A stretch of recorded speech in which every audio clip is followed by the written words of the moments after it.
Bismillahirrahmanirrahim. Dear students, this is your teacher Yasir Khan and you are watching me on my YouTube channel Learn with Khan. Listening skills के ऊपर हम काम कर रहे हैं और लिसनिंग स्किल्स में प्रीवियस लेक्चर में आपको मूवी रिकमेंड की थी मैंने, हॉटन हियर जे हू। उस मूवी को देखने का कहा था, मूवी डाउनलोड करने का तरीका भी आपको बताया था चैनल के ऊपर, उसकी वीडियो डाली थी और साथ में वोकैबुलरी फाइल उसकी डिस्क्रिप्शन में दी थी कि ये अल्फाज इसमें यूज़ हुए हैं। आप उनके मीनिंग्स मैंने डिक्शनरी से देख के लिख दिए हैं आप लोगों के लिए, आप उनको देखें। उसके अलावा भी और भी बहुत सारे अल्फाज होंगे जिनकी आपको ज़रूरत होगी, तो you must know how to use a dictionary और आपको डिक्शनरी से ज़रूर कंसल्ट करना चाहिए। वोकैबुलरी बिल्ड करने के लिए, नए नए अल्फाज सीखने के लिए, फिर उनको बोलते हुए आप प्रोनाउंसिएशन सीखते हैं। Second movie that I have selected for you, that is also an animated movie, Aladdin. इसमें और भी बहुत सारे कैरेक्टर्स हैं, लेकिन अलादीन, जैस्मीन, जफ़ार और जीनी, ये चार कैरेक्टर्स जिनके बारे में मैं थोड़ा सा आपको बताता हूँ। Aladdin, he is a street thief, लेकिन दिल का बड़ा साफ़ है, दिल का बड़ा सच्चा है। And there is a beautiful princess Jasmine, जो कि महल में तन्हा रहते रहते बोर हो जाती है। She goes in the street and Aladdin जो है वो that happens to meet Jasmine. Aladdin's life turns upside down when he falls in love with this princess. There is this villain, a sorcerer, Jafar, a wild sorcerer. ये चाहता है कि princess jasmine से शादी करे और सल्तनत पे कब्ज़ा कर ले। अलादीन को एक जादुई लैंप मिलता है जिसमें बड़ा पावरफुल जीनी है और अलादीन को वहाँ से लगता है कि ये जीनी उसके ख्वाबों को वो पूरा करने में हेल्प कर सकता है। और जफ़ार चाहता है कि वो जीनी को यूज़ करे अपने मकासद को पूरा करने के लिए। इस मूवी को देखें, आपको पता चले कि अलादीन क्या जो है वो प्रिंसेस जैस्मीन को हासिल कर पाता है या नहीं, और जफ़ार अपने इन इरादों में कामयाब होता है या नहीं। You must watch this movie. बड़ी ज़बरदस्त सी छोटी छोटी लाइन्स हैं इसमें, आपको देखनी चाहिए। अल्फाज आप बहुत सारे सीखेंगे होपफुली। वोकैबुलरी फाइल डिस्क्रिप्शन के अंदर उसका लिंक मौजूद है। मूवी डाउनलोड करने का तरीका चैनल के ऊपर पड़ा हुआ है, कंप्यूटर पे कैसे मूवी डाउनलोड करनी है, मोबाइल पे कैसे करनी है। डिक्शनरी यूज़ करें। देखिए, डिक्शनरी में इंग्लिश टू इंग्लिश डिक्शनरी अगर आपके पास है तो एक लफ्ज़ के और भी बहुत सारे मीनिंग्स हैं। आपने देखना है जब आप पढ़ रहे हो कि यहाँ किस कॉन्टेक्स्ट में ये लफ्ज़ यूज़ हुआ है। एक लफ्ज़ कई मीनिंग्स रखता है और वो कई जो है वो मानी में इस्तेमाल किया जा सकता है। आपको समझ होनी चाहिए कि यहाँ पे ये लफ्ज़ किस तरह से इस्तेमाल हुआ है। इस मूवी में इस्तेमाल होने वाले कुछ अल्फाज वो मैंने निकाले, उनके मीनिंग्स निकाले हैं। Let us look at those words. उनके मीनिंग्स के ऊपर वो मैं आपको बताता हूँ। इनको आप एक दफ़ा देख लें, फिर आप लोगों के लिए मूवी देखते हुए कुछ अल्फाज का पता होगा, कुछ इसके अलावा होंगे, आप वो भी निकालें, वो भी लिखें। देखिए, जितना आप इसको कंसल्ट करेंगे उतना ही फ़ायदा है। हम 9 टेंसेस कर चुके हुए हैं, राइटिंग स्किल्स के ऊपर हमारा काम हो रहा है, साथ साथ वही जो हम काम करते हैं उसको हम रीड भी कर रहे हैं। लेकिन proper reading exercises, comprehension exercises हम स्टार्ट करेंगे once we finish with these active voice and passive voice. 12 हमारे ये टेंसेज एक्टिव वॉइस के हो जाए और 8 जो पैसिव वॉइस के जब हम ये डिस्कस कर लेंगे तो फिर मैं आपको रीडिंग एक्सरसाइजेज भी शुरू कराऊंगा। तब तक कोई 2-4 मूवीज़ हो चुकी होंगी, लिसनिंग में काम कर चुके होंगे हम, तो आहिस्ता आहिस्ता जो है वो हम फिर एक अच्छा ज़ख़ीरा अल्फाज बिल्ड कर लेंगे। उसके बाद फिर हमारे लिए स्पोकन जो है वो भी ईजी होती जाएगी। अब हम इसकी वोकैबुलरी देखते हैं।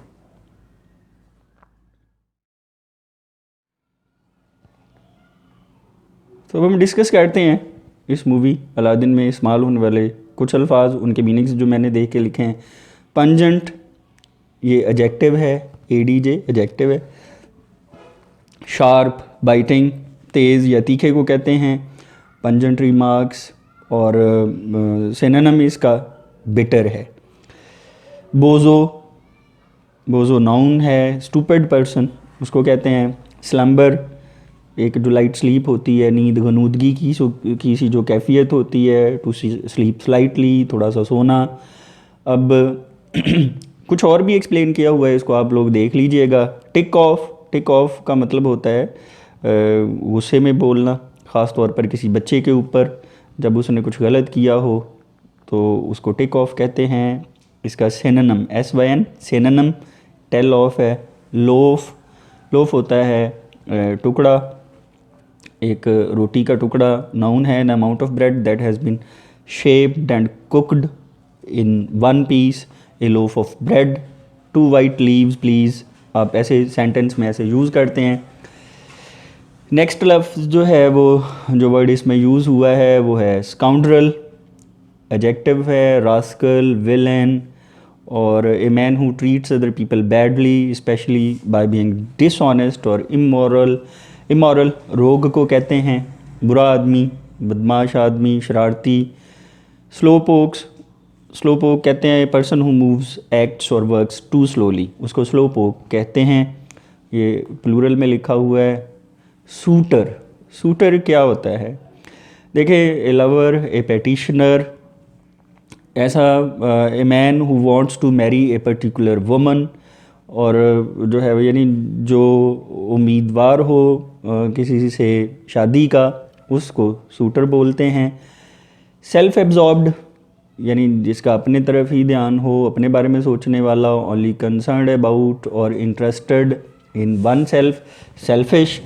शायर किसे कहते हैं? जहाँपना को, बादशाह को। और स्पेक्टेकुलर शानदार, वेरी इम्प्रेसिव, इसको ब्रेथ टेकिंग इसका सिनोनिम है। एन इम्प्रेसिव शो और परफॉर्मेंस को आप स्पेक्टेकुलर बोलते हैं, स्पेक्टेकुलर परफॉर्मेंस। सिनेस्टर, गलत, बुरा, सीमिंग इवल और dangerous. There was something cold and sinister about him. Flock किसे कहते हैं? फ्लॉक रिवर्ड को कहते हैं। Group of people, group of animals, और जो है वो flock of children, flock of birds कहा जा सकता है। फिर जो है वो फ्ली क्या होती है? Very small jumping insect without wings that bites animals and humans and sucks their blood. The dog has fleas, जैसे आप इसे कह सकते हैं। और filthy, next word is filthy होता है गंदा, वेरी डर्टी एंड अनप्लेजेंट। और इसका सिनोनिम डर्टी है। Dirty, very rude and offensive है ये लफ्ज़। He is got a filthy mind, he was in a filthy mood, she has A filthy temper, she gave him a filthy look. ये इस तरह से देखें सेंटेंसेस में यूज़ हुए हैं। डिक्शनरी से आप इसको ज़रूर देखें। फ्राइटफुली देखें, एक तो डर, फ्राइट से फ्राइटफुली के खौफ और डर में, लेकिन एक इसका मीनिंग एक्सट्रीमली भी होता है, बहुत ज़्यादा। आवफुली, फ्राइटफुली, जैसे आई एम फ्राइटफुली सॉरी, मैं बहुत ज़्यादा आपसे माफ़ी का तलबगार हूँ। फ्रीबीज़ जो है कि बग़ैर पैसे के अगर कोई चीज़ आपको दे रहा है तो वो फ्रीबीज़ कहलाती हैं। Something that is given to somebody without payment, usually by a company. जैसे he took all the freebies that were on offer, a freebie holiday और नो मोर फ्रीबी, ऐसे आप अल्फाज जो है वो यूज़ करते हैं। वैंडल, वैशी, संगदिल को कहते हैं। वैंडलाइज होता है कि आप संगदली करते हैं। ए पर्सन हु डिलिबरेटली डिस्ट्रॉयज और डैमेजेस पब्लिक प्रॉपर्टी, तो उसको वैंडल कहते हैं। वाइल क्या होता है? वाइल भी बुरा है, एडजेक्टिव है ये। एक्सट्रीमली बैड और अनप्लेजेंट, डिस्गस्टिंग। जैसे इसको आप देखें ऐसे यूज़ कर सकते हैं, vile smell, the weather was really vile most of the time. और फिर मॉरली बैड या कम्प्लीटली अनएक्सेप्टेबल कोई चीज़ है, उसके लिए भी आप ये यूज़ कर सकते हैं। इस्टीम, रिस्पेक्ट, एडमिरेशन और गुड ओपिनियन किसी के बारे में रखना। जैसे she is held in high esteem by her colleagues, a highly esteemed scientist, आप इसको यूज़ कर सकते हैं। Confound, to prove somebody or something wrong, she confounded her critics and proved she could do the job. उसके मुंह बंद कर देना किसी का, अपने काम से गलत साबित करना किसी को। फिर curse, next word is curse, वो मूवी में यूज़ हुआ है। तो ए रूड और ऑफेंसिव वर्ड है, फ्रेज है that some people use when they are angry, and जब जो है वो गुस्से में हों। वर्ड और phrase that has magic power to make something bad happen. ठीक है, जब कोई जो है वो ऐसी जादुई कुव्वत, जब आपको लगे कि इससे बुरा होने वाला है, तो कहते हैं कि जी दिस प्लेस इज़ कर्स्ड, इसके ऊपर जो है वो कोई किसी जादू का जो है वो असर है, यहाँ बुरा ही होगा।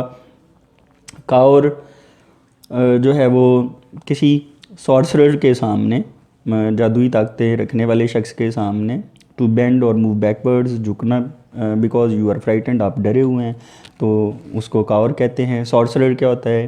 ए man with magic powers who is helped by evil spirits. तो पिकी यानी जो पिक एंड चूज़ करे, picky liking only particular things, जो है वो चंद एक जो है वो चीज़ें पसंद करने वाला, एंड डिफ़िकल्ट टू प्लीज़, और उसे खुश करना बड़ा मुश्किल हो, तो दैट इज़ कॉल्ड पिकी, ऐसे शख्स को। Proviso, a condition that must be accepted before an agreement can be made. Provision इसका सिनोनिम है, यानी कोई शर्त। प्रोवाइज़ो उसे कहते हैं कि एक मुआहदा है, उस मुआहदे को पूरा करने से पहले उसे एक टर्म को पूरा करना ज़रूरी है। वेट्स प्लूरल है, वेट से जहानत, intelligence, your ability to think quickly and clearly and to make good decisions. जैसे he needed all his wits to find his way out, कि उसे जो है वो इसका हल तलाश करने के लिए, यहाँ से निकलने के लिए अपनी पूरी जहानत इस्तेमाल करनी पड़ेगी। The game was a long battle of wits. फिर be at your wits end, ये ईडियम है, ये देख लीजिएगा। मिस्टिकल, मिस्टिक से सूफियाना, जो इस दुनिया से मावरा हो। हैविंग स्पिरिचुअल पावर्स और qualities that are difficult to understand और टू एक्सप्लेन। जैसे mystical forces, mystical powers, mystic beauty. Next word is liege, a king और लॉर्ड, उसके लिए ये लफ्ज़ इस्तेमाल होता है। वैलेट्स, वैलेट्स कहते हैं अटेंडेंट्स को, ख़ास खिदमतगारों को। A man's personal servant who takes care of his clothes, serves his meals etcetera. Hotel employee उसको भी कहा जाता है। और a person who parks your car for you, उसे भी वैलेट बोलते हैं। डंजन, डंजन कहते हैं काल कोठरी, तहखाना। A dark underground room used as a prison, especially in a castle. Exceedingly, exceedingly का मतलब होता है extremely, very very much, exceptionally इसका सिनोनिम है, यानी बहुत ज़्यादा। एटर्नल, एटर्नल का मतलब होता है अब्दी, without an end, continuing for ever, जो चीज़ हमेशा रहे, जो चीज़ ख़त्म ना होने वाली हो। The promise of eternal life in heaven, कि जी जन्नत में अब्दी ज़िंदगी का वादा है। फिर उसके बाद जो है इसका सिनोनिम कांस्टेंट है। एक्सटेटिक, एक्सटेटिक होता है खुश, बहुत खुश, very happy, excited, enthusiastic, feeling और शोइंग ग्रेट इंथुजिज्म। डिलाइटेड कहते हैं, she was ecstatic about her new job, यानी feeling a lot of excitement and interest about something और समबडी, उसको एक्सटेटिक यूज़ किया जाता है। Eternity of servitude, eternity eternal से, यानी जो ख़त्म ना होने वाला हो। सर्विट्यूड जो है वो स्लेवरी को कहते हैं, ग़ुलामी को कहते हैं। The condition of being a slave और being forced to obey another person, यानी स्लेवरी। लोली, नेक्स्ट वर्ड है। लोली जो है वो यानी एडजेक्टिव है ये, यानी कोई बंदा लो इन स्टेटस और इम्पोर्टेंस, हम्बल और ऑब्सक्योर जो हो, यानी बड़ा आजज़, लोली उसके लिए यूज़ किया जाता है। इनफिडल, इनफिडल वैसे तो लादीन और काफर को कहते हैं, यहाँ पे भी ये यूज़ हुआ है, इसको देख लीजिएगा। इमिटेटेड, नकल उतारने को कहते हैं, टू फॉलो, और इसका इमिटेट का सिनोनिम मिमिक है, कॉपी करना, नकल करना। इंडिस्क्राइबेबल, इंडिस्क्राइबेबल नाकाबिले बयान, जो चीज़ बयान ना की जा सके। एडजेक्टिव है सो एक्सट्रीम और unusual, it is almost impossible to describe, यानी वो इतनी जो है वो ऐसी गैर मामूली चीज़ है, उसे बयान नहीं किया जा सकता। जैसे आप कह सकते हैं एन इनडिस्क्राइबेबल फीलिंग। क्रिक, क्रिक जो है वो अकड़न को कहते हैं, सडन पेनफुल स्टिफ जो है वो feeling in the muscles of your neck और बैक, उसके लिए आप जो है वो ये लफ्ज़ यूज़ करते हैं। कॉमनर, कॉमनर कहते हैं आम शख्स को। An ordinary person, A person who does not come from A royal और नोबल फैमिली। कॉस्मिक, कॉस्मिक जो है वो वेरी ग्रेट एंड इम्पॉर्टेंट, यानी बहुत अजीम, बड़ी अहम चीज़ को कॉस्मिक कहते हैं। फिनोमिनल, फिनोमिनल कॉस्मिक पार्ट्स जैसे यूज़ कर सकते हैं आप। एक्स्ट्रॉर्डिनरी यानी गैर मामूली को कहते हैं। और इसमें एक फ्रेज़ यूज हुआ है, हेल दी कंकरिंग हीरो। कंकर कहते हैं फतह करने को। इसके ये देखिए वर्ब है, ये कोई 3-4 मीनिंग्स ये लिखे हुए हैं। ऐसे ना इंग्लिश टू इंग्लिश डिक्शनरी जब आप पढ़ते हैं तो आप उस डिक्शनरी में से अल्फाज देखेंगे तो आपको नज़र आएगा कि उसके कई मीनिंग्स में उसको यूज़ किया हुआ है और लफ्ज़ को इतने आसान से अंदाज में एक्सप्लेन किया होता है कि वो लफ्ज़ उसकी उर्दू से ज़्यादा अच्छा समझ में आ जाता है। डायरेक्ट उर्दू लिखने की बजाय आप अगर वही पढ़ते हैं तो आपको आसानी से समझ आ जाती है। हेल, हेल का मतलब होता है, अब देखें इसका मीनिंग आपको समझे, टू डिस्क्राइब समबडी और something as being very good और स्पेशली इन न्यूज़पेपर एट्सेट्रा। आप ये यूज़ करते हैं तारीफ़ करना, यानी किसी जो है वो शख्स के बारे में, किसी चीज़ के बारे में बहुत अच्छा बताना, तो उसको आप हेल कहते हैं, तारीफ़ करना। यानी ruminate, to think deeply about something. Ruminate का मतलब होता है किसी चीज़ के बारे में बहुत, इसका मतलब है गौर व फिक्र करना, सोचना। सिनोनिम इसका पॉन्डर है। रॉयल वज़ीर, an important official in some Muslim countries in the past, उसे ये ऐसे वज़ीर कहते थे। एमुनिशन, असलहे को कहते हैं। ए सप्लाई ऑफ बुलेट्स, तो अब आपको समझना चाहिए एमुनिशन क्या है। फिर जो है वो एब्राकडेब्रा, एब्राकडेब्रा ऐसी फ्रेज़ है जैसे जो है वो जब कोई भी जादू करने के लिए उससे पहले जो अल्फाज बोले जाते हैं, ठीक है, उसको एब्राकडेब्रा कहते हैं। और एडेंडम, ऐड से निकला है, इजाफ़ा करना, ऐड करना, उसको एडिशन को आप कहते हैं एडेंडम। फिर उसके बाद क्विड प्रो क्यू, ये जो है वो लेटन से है, a thing given in return for something else, उसको क्विड प्रो क्यू कहते हैं। मेट्रेडी, ये जो है वो ए हेड वेटर को कहते हैं, ठीक। ए man who manages A hotel. अर्ज का मतलब होता है ज़ोर देना, शौक़ रखना, लगन, चाह रखना। टू एडवाइज़ और try hard to persuade somebody to do something. S B somebody, S T H something, उसके लिए अर्ज। आप जब किसी को कहते हैं कि ये मैं ये चाहता हूँ कि I urge you to be this, बड़ी स्ट्रॉन्ग इस नसीहत का और इसका इजहार करना ख्वाहिश का कि ये बन जाए, रिकमेंड करना किसी को। और आउटरेज, आउटरेज अटैक करने को कहते हैं डीड ऑफ वायलेंस। इसके ये कुछ मीनिंग्स दिए हुए हैं। आउटरेजियस क्या होता है? आउटरेजियस इसका एडजेक्टिव है, एट्रोसिटी को कहते हैं। फिर उसके बाद next word is humiliate. Humiliate का मतलब होता है बेइज्जत करना, to make somebody feel ashamed, शर्मिंदा करना, stupid and lose the respect of other people. Humiliation भी ऐसे ही, बेइज्जती। श्रीयू जो है वो एक लड़ाका औरत को कहता है। बैड टेम्पर्ड, अनप्लेजेंट वुमन, उसके लिए श्रीयू लफ्ज़ यूज़ होता है। इंटरसीड, इंटरसीड का मतलब है मुदाखलत करना। To speak to somebody in order to persuade them to have pity on somebody else और to help to settle an argument. Intervene कहते हैं, ये इसका सिनोनिम है मुदाखलत करना।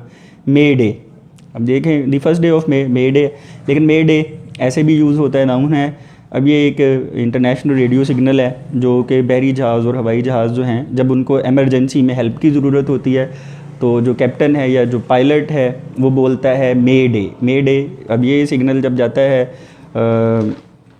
हेडक्वार्टर्स तो उसका मतलब होता है कि they are in trouble, emergency है। अनइम्पीचेबल, अनइम्पीचेबल का मतलब है कि जिस पे आप एतबार कर सकते हैं, उस पर शक नहीं किया जा सकता, कोई सवाल नहीं उठाया जा सकता। जैसे आप कह सकते हैं an unimpeachable moral character. Unravel, unravel का मतलब होता है खोलना, एक्सप्लेन करना। The things started to unravel, यानी वो सामने आना शुरू हो गई। और लफ्ज़ है मोरॉन। मोरॉन क्या होता है? An offensive way of referring somebody that you think he is very stupid. You moron यानी बहुत अहमक, बेवकूफ़ को कहते हैं। अब देखें ये अल्फाज जो मैंने यहाँ पे लिखे हैं, there some of the words that are used in this movie. आप इसको देखें, आप भी कुछ अल्फाज निकालें, पहले इनको पढ़ लें, फिर आप मूवी देखें और उनमें से और अल्फाज निकालें। उम्मीद है इससे आपको हेल्प मिलेगी अपनी वोकेबलरी बिल्ड करने में। अब इन वीडियोस को अगर आप पसंद कर रहे हैं, ये आपको अगर फ़ायदा दे रही हैं, इन पे कमेंट्स करें, इनको लाइक करें, वीडियोस को शेयर करें चैनल के बारे में ज़्यादा से ज़्यादा, और चैनल सब्सक्राइब करें, बेल आइकॉन प्रेस करना ना भूलें ताकि आपको लेटेस्ट वीडियोस का नोटिफिकेशंस मिलते रहें। उम्मीद है आप लोग बहुत ज़्यादा लर्न कर रहे होंगे। Thanks for watching this video. Thank you.